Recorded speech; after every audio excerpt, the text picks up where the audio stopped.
கர்த்தர் நல்லவர், அவர் கிருபை என்றும் உள்ளது.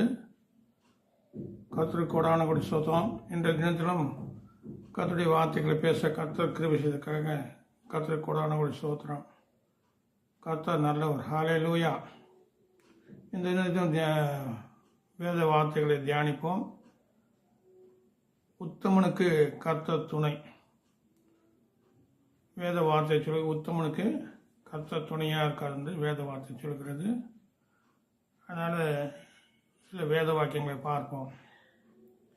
நீதிமொழிகள் 10:9 சொல்கிறது. நீதிமொழிகள் 10வது அதிகாரம் 9வது வார்த்தை சொல்கிறது.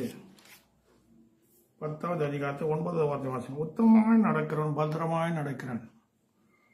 உத்தமமாய் நடக்கிறவன் பத்திரமாய் நடக்கிறான். கோணலானவன் நடக்கிறவனோ கண்டுபிடிக்கப்படுவான். உத்தமமாய் நடக்கிறவன் பத்திரமாய் நடக்கிறான். இந்த உத்தமத்தை பற்றி பேசலாம் சொல்லிட்டு நான் பிரயாசப்படுறேன். அநேக காரியங்கள் இருந்தாலும் உத்தமத்தை குறித்து பேச பெரிய காரியங்கள் இருந்தாலும் நான் சுருக்கி பேச உங்கள் மத்தியில் ஆசைப்படுகிறேன். கர்த்தர் தாமே பேசுவாராக. ஆமென். ஹல்லேலூயா. இந்த வார்த்தை பாருங்கள். உத்தமமாய் நடக்கிறவன் உத்தமமாய் நடக்கிறோம், பத்திரமாய் நடக்கிறான். அப்போது பத்திரமாக நடக்கணும் சொன்னாக்கா உத்தமமாக நடக்கணும். ஹல்லேலூயா.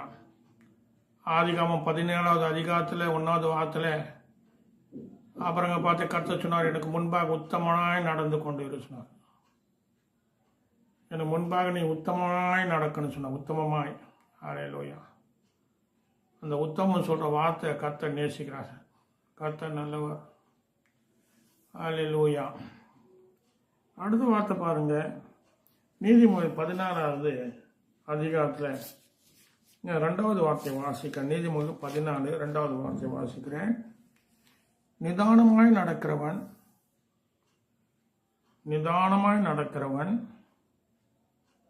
கர்த்தருக்கு பயப்படுகிறான். நிதானமாய் நடக்கிறவன் கர்த்தருக்கு பயப்படுகிறான். தன் வழிகளில் மாறவனோ அவரை அலட்சியம் பண்ணுகிறான். தன் வழிகளில் தாறுமாறவனோ அவரை அலட்சியம் பண்ணுகிறான். அப்போ உத்தமம். இந்த உத்தமம் குறித்து ஒரு 4 பேர்களுடைய காரியங்கள் நான் பார்க்கலாம்னு சொல்லிட்டு பிரயாசப்படுறேன். உத்தமனுக்கு கர்த்தர் துணை. ஹல்லேலூயா. உத்தமமாய் நடக்கிறதுக்கு நன்மை வயங்காது இருக்கான்னு சொல்லிட்டு வேத வார்த்தை சொல்லும். உத்தமாக யார் நடக்கிறாங்களோ கர்த்தர் அவங்களுக்கு நன்மை செய்கிறார். ஆமென். முதலாவது யோபு குறித்து நாம் தியானிப்போம். யோபை குறித்து தியானிப்போம். யோபு 8வது அதிகாரத்தில் சில வார்த்தைகளை நான் வாசிக்கிறேன். யோபு 8வது அதிகாரம் அது ஒரு வார்த்தையை வாசிக்கிறேன். இதோ தேவன் உத்தமனை வெறுக்கிறதும் இல்லை. தேவன் உத்தமனை வெறுக்கிறதும் இல்லை, பொல்லாதவர்கள் கை கொடுக்கிறதும் இல்லை. பாருங்க, தேவன் உத்தமர்களை வெறுக்கிறதில்லை. யார் உத்தமமாக நடக்கிறாங்களோ அவங்களை தேவன் வெறுக்கிறதில்லை. சத்தியமாக நடக்கிறவங்க வெறுக்கிறதில்லை. உண்மையாக நடக்கிறவங்க கர்த்தர் வெறுக்கிறதில்லை. ஹல்லேலூயா. இந்த பெரிய ரகசியம். இதோ தேவன் உத்தமனை வெறுக்கிறதில்லை. இப்போ யோபு 8:20வது வார்த்தை நான் வாசிக்கிறேன். அதேதான். இதோ தேவன் உத்தமனை வெறுக்கிறதுமில்லை, பொல்லாதவர்கள் கை கெடுக்கிறதில்லை. இனி அவர் உம்முடைய வாயை நகைப்பினாலும் உம்முடைய உதடுகள் கம்பீரத்தினாலும் நிரப்புவார். கீழே உம்மை பகைக்கிறவர்கள் வெட்கப்பட்டு மூடப்படுவார்கள். துர்மார்க்குடைய கூடாரம் அழிந்து போகும். உத்தமனை குறித்து கர்த்தர் இவ்வளோ ரகசியங்கள் சொல்றார். ஹல்லேலூயா. அடுத்த காரியம் பாருங்க. அது என்ன சொல்லப்பட்டுக்கா, உத்தமன். இதோ தேவன் உத்தமனை வெறுக்கிறது மாதிரி பொல்லாதவர்கள் கை கொடுக்குது. 8:20 யோபு 8:20. உத்தமனை வெறுக்கிறது இல்லை கர்த்தர். ஹல்லேலூயா. அதனால நம்ம உத்தமாக இருக்க பார்க்கணும். உத்தமம் எப்படி சொல்லிட்டு சில காரியங்களை பார்ப்போம். அதை குறித்து தியானிப்போம். முதலாவது யோபை குறித்து பார்ப்போம். யோபை குறித்து தேவன் சாட்சி கொடுக்கிறார். யோபை குறித்து தேவன் சாட்சி கொடுக்கிறார். யோபு 1வது அதிகாரத்தில் 8வது வார்த்தை, கர்த்தர் சாத்தானை நோக்கி, என் தாசனாகிய யோபின் மேல் கவனம் வைத்தாயோ, உத்தமனும் சன்மார்க்கனும் தேவனுக்கு பயந்து பொல்லாப்புக்கு விலகுறமாகி அவனை போல் பூமியில் ஒருவனும் இல்லை என்றார். உத்தமன் சொல்றாரு. அந்த உத்தமத்தை யோபு காத்து கொண்டார். எப்படி காத்து கொண்டார் சொன்னாக்கா, அதே யோபு 1வது அதிகாரத்தில் 21, 22 சொல்றாரு, நிர்வாணியாய் என் தாயின் கர்ப்பத்திலிருந்து வந்தேன், நிர்வாணியாய் அவடத்துக்கு திரும்புவேன். கர்த்தர் கொடுத்தார், கர்த்தர் எடுத்தார், கர்த்தருடைய நாமத்துக்கு ஸ்தோத்திரம் என்றார். இதுதாங்க உத்தமம். உத்தமமான வார்த்தை பேசுறது. கர்த்தர் கொடுத்தார், கர்த்தர் எடுத்தார், கர்த்தருக்கு ஸ்தோத்திரம். இதுதான் உத்தமமான வாய்க்கை. அப்போ உத்தமமும் இருக்கு, கர்த்தருக்கு பயப்படுற பயமும் இருக்குங்க. நம்மள என்ன சொல்லுவோம், கர்த்தரை குறித்து குறை சொல்லுவோம். அந்த உத்தமத்தை பாருங்க. அவர் சொல்றாரு, நிர்வாணியாய் என் தாயின் கர்ப்பத்திலிருந்து வந்தேன், நிர்வாணியாய் அவடத்துக்கு திரும்புவேன். கர்த்தர் கொடுத்தார், கர்த்தர் எடுத்தார், கர்த்தருடைய நாமத்துக்கு ஸ்தோத்திரம் என்றான். அடுத்தது 22வது வார்த்தை, இவைகள் எல்லாவற்றிலும் யோபு பாவம் செய்யவும் இல்லை, தேவனை பற்றி குறை சொல்லவும் இல்லை. இதுதான் உத்தமம். வாயினால பாவம் செய்யல, குறையும் சொல்ல. ஒரு உத்தமம் சொன்னாங்க, அவன் இப்படிதான் இருக்கணும். இதுதான் உத்தமத்துக்கு அடையாளம். அதே யோபை குறித்து 2வது அதிகாரத்தில் 9, 10 வருஷம், அப்போது அவன் மனைவி அவனை பார்த்து, நீ இன்னும் உங்களுடைய உத்தமத்தை உறுதியாக நிற்கிறோ. சில பேருக்கு உத்தமம் பிடிக்காது, சிலருக்கு உத்தமமாக இருந்தால் பிடிக்காது. அப்போ மனைவியை பார்த்து சொல்கிறான், இன்னுமா நீ உத்தமத்தில் உறுதியாக நிற்கிற. அந்த புருஷனை பார்த்து சொல்கிறான். அப்போது அவன் மனைவி அவனை பார்த்து, நீ இன்னும் உம்முடைய உத்தமத்தை உறுதியாக நிற்கிறோ, தேவனை தூசி ஜீவனை விடும் என்றான். எப்படி இருக்கு பாருங்க. இன்னும் கூட நீ உத்தமத்தில் இருக்க, எல்லாம் போயிடுச்சு, 0 ஆயிட்டாரு. 0 முதல்ல ஹீரோவாக இருந்தார், 0 ஆயிட்டாரு. கர்த்தர் அவர் என்ன பண்ணாரு, வெறுமனே ஆகிட்டாரு. அடுத்த வார்த்தை பாருங்க. அதற்கு அவன், நீ பைத்தியக்காரி பேசுவது போல பேசுகிறாய். அவர் ஒன்றும் சொல்ல, நீ பைத்தியக்காரி பேசுகிறது போல பேசுகிறாய், தேவன் கையிலே நன்மை பெற்ற நாம் தீமை பெற வேண்டாமோ என்றான். தேவனிடத்தில் நன்மை பெற்ற நாம் தீமை பெற வேண்டாமோ என்று சொல்கிறோம். உத்தமமான வார்த்தை இது. நம்மள என்ன சொல்லுவோம், தேவனுக்கு விரோதமாக பேசும், தேவனுக்கு விரோதமான காரியங்கள் செய்வோம். சவுல் தேவனுக்கு கீழ்ப்படியாத போது, தேவன் பேசாத போது அவன் என்ன பண்ணான், தேவனுக்கு விரோதமாக போய் அவன் குறி சொல்கிறான், அவங்கிட்ட போய் கேட்டான். உத்தமத்தில் உறுதியாக இருக்குன்னு சொல்லிட்டு யோபு உறுதிப்படுத்துகிறார். ஹல்லேலூயா. அதனால இந்த உத்தமம், அந்த வார்த்தை உத்தமமான வார்த்தைங்க. நம்மள இருந்தாக்கா ஏதாவது தேவன் பற்றி ஏதாவது சொல்லுவோம், நீ அப்படி ஆண்டவர், இப்படி ஆண்டவர், அப்படியெல்லாம் சொல்ல. கர்த்தர் கொடுத்தா கர்த்தர் எடுத்தார், நிர்வாணியாக வந்தால் நிர்வாணியாக போகிறேன், கர்த்தருக்கு ஸ்தோத்திரம். அடுத்து இவை எல்லாவற்றையும் யோபு பாவம் செய்யவும் இல்லை, தேவனை பற்றி குறை சொல்லுவோம், பாவம் செய்யல குறையும் சொல்லுவோம்.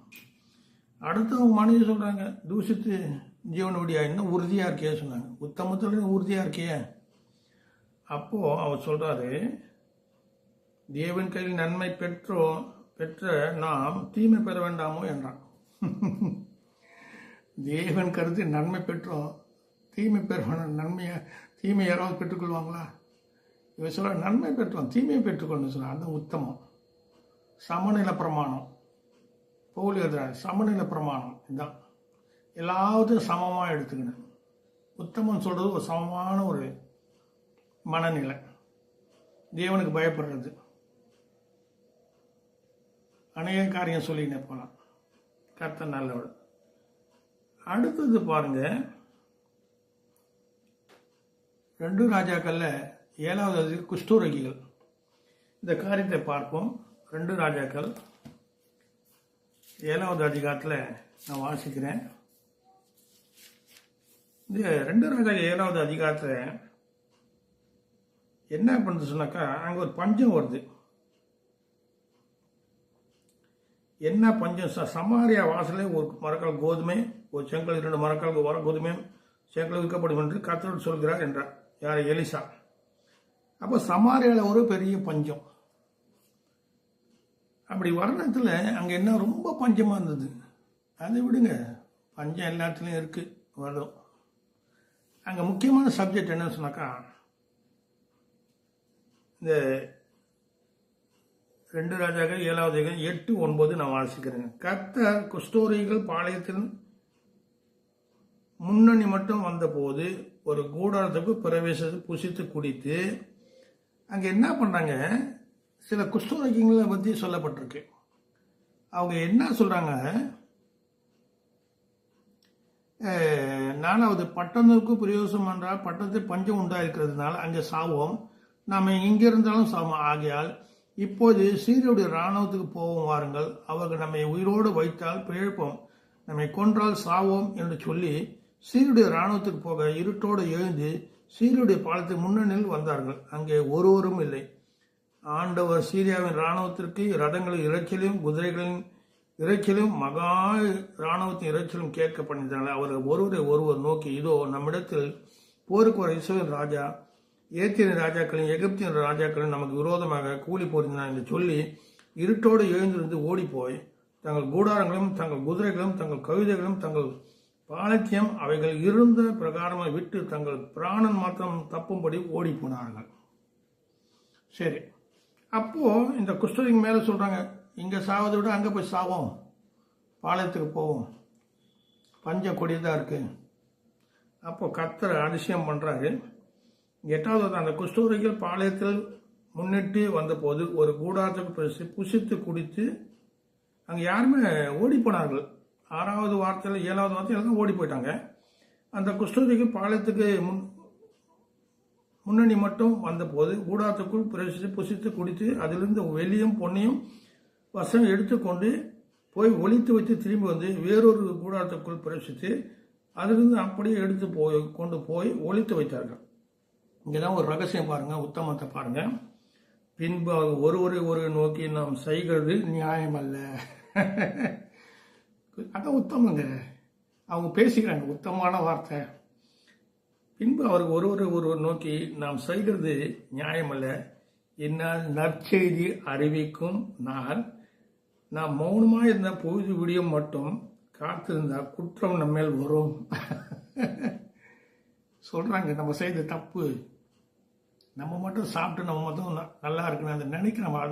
அது உத்தமம் கிடையாது. நம்ம மட்டும் ஐஸ்வர்யம் சேர்க்கணும், நம்ம மட்டும் நல்லா இருக்குன்னு கர்த்தருடைய நாமத்தில் அப்படிலாம் இல்லை.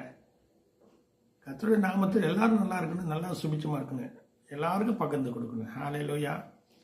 அப்போ இந்த குஷ்டரோகி எண்ணம் பாருங்க, மௌனமாக இந்த விடிய மட்டும் காத்திருந்தா குற்றம் நம்ம மேல் சுமரும். இப்போது நாம் போய் ராஜாவின் அரண்மனைக்கு இதை அறிவிப்போம் வாருங்கள் என்றாங்க. அந்த நல்ல உத்தமமான இருதயம், யோபுக்கு ஒரு உத்தமமான இருதயம் இருந்தது. இந்த குஷ்டரோகிகள் ஒரு உத்தமமான இருதயம். அவங்க ஒழித்து வைத்தாங்க, குடித்தாங்க, எல்லாம் செஞ்சாங்க. ஆனால் அவங்க என்ன உத்தமம் பாருங்க. இது நம்ம சொல்லணும் மற்றவங்களுக்கு, நம்ம ஒழித்து வைக்கக்கூடாது, இது நற்செய்தி சொல்லணும், இல்லை சொன்னால் நம்ம மேல் குற்றம் வரும். இப்போ யாருங்க பயப்படுற, குற்றம் வந்தால் வருத்தம்னு சொல்கிறேன், அப்படி இல்லைங்க. அந்த உத்தம இருதயம் இருக்குங்க. ஒபேதியா உத்தம இருதயத்தோடு மிகவும் பயந்துருந்தான் கர்த்தருக்கு. ஒபேதியா உத்தம இருதயத்தோடு மிகவும் பயந்துருந்தானா ஒபேதியா. அப்புறம் பார்த்து உத்தமனாக நடந்து, எனக்கு முன்பாக உத்தமாக நடந்து கொண்டு. சரி, இது அது குஷ்டரோகிகள், அந்த குணாதிசயங்கள், அந்த உத்தமமான குணம். அடுத்தது என்ன சொன்னாக்கா, 2 ராஜாக்கள் 5வது அதிகாரத்தில் நாகமான குறித்து நம்ம பார்ப்போம். இந்த நாகமான் சீரியா தேசத்து ஒரு பட தளபதி, எல்லாம் உங்களுக்கு தெரியும். அவன் குஷ்டரோகி, ஆனால் பராக்கிரமசாலி சொல்லப்பட்ட அவன் குஷ்டரோகி, அந்த பராக்கிரமசாலி. அந்த சீரியா தேசத்தில் அந்த சிறு பெண் சொல்றான். அப்போ அந்த 5வது அதிகாரத்தில் 5வது அதிகாரம் 2வது சீரியாவிலிருந்து தண்டுக்கள் புறப்பட்டு இஸ்ரேல் தேசத்துக்கு ஒரு சிறு பெண்ணை பிடித்து கொண்டு வந்தாங்க. அவன் நாகமாமனை பணிவிடை செய்து கொண்டார். அப்போ அந்த பெண் சொல்றா, அவள் தன் நாச்சியாரை பார்த்து, என் ஆண்டு சமாரியாவில் இருக்கிற தீர்க்கதரிசி போவாரானால் நலமா இருக்கும், அவர்களுடைய குஷ்டத்தை நீக்கிடுவார் என்றார். எவ்வளவு உத்தமமான இருந்தோம் இந்த சிறு பெண்ணு கூட.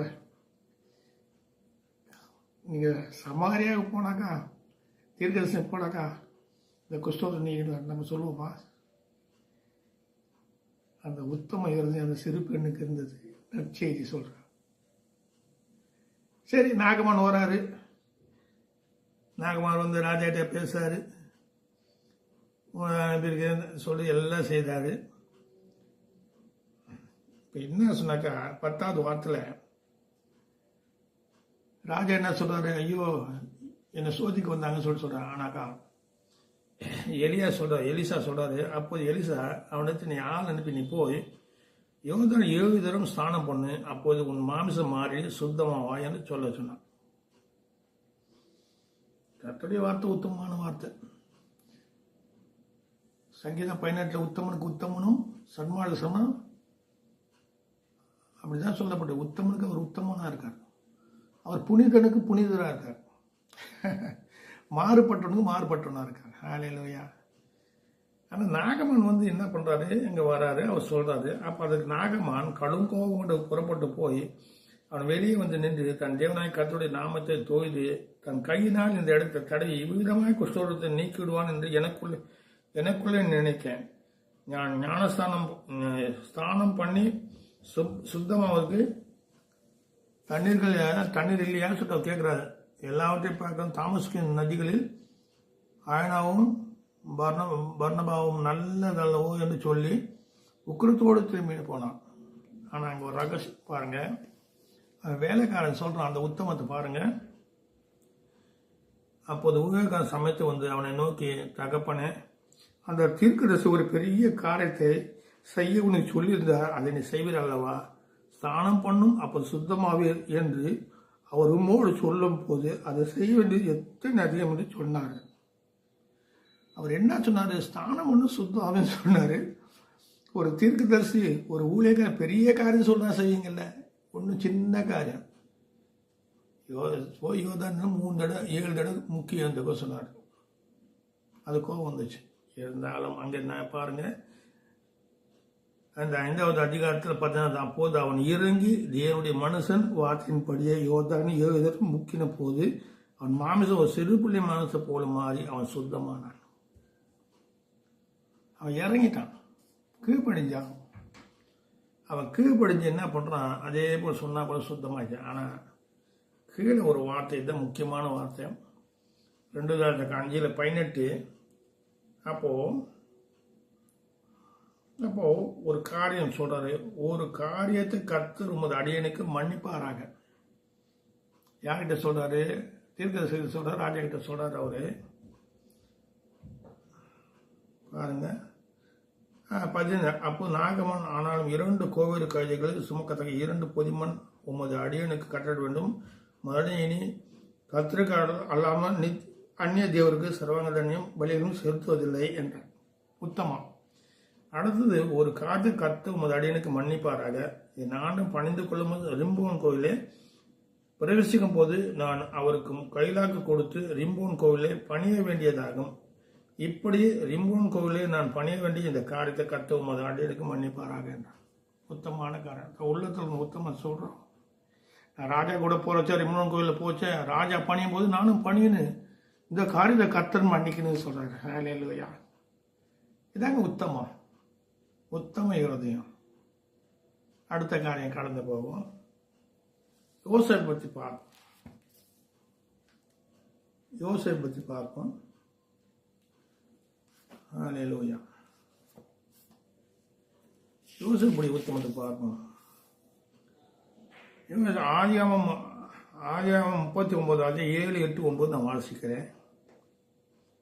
சின்னலா செல்வா அவருடைய எஜமான் மனை யோசேப்பின் மேல் கண் போட்டு என்னோடு சயானி என்றான். சில நாள் சென்ற பின் அவனுடைய எஜமானின் மனைவி யோசேப்பின் மேல் கண் போட்டு என்னோடு செய்யானின்.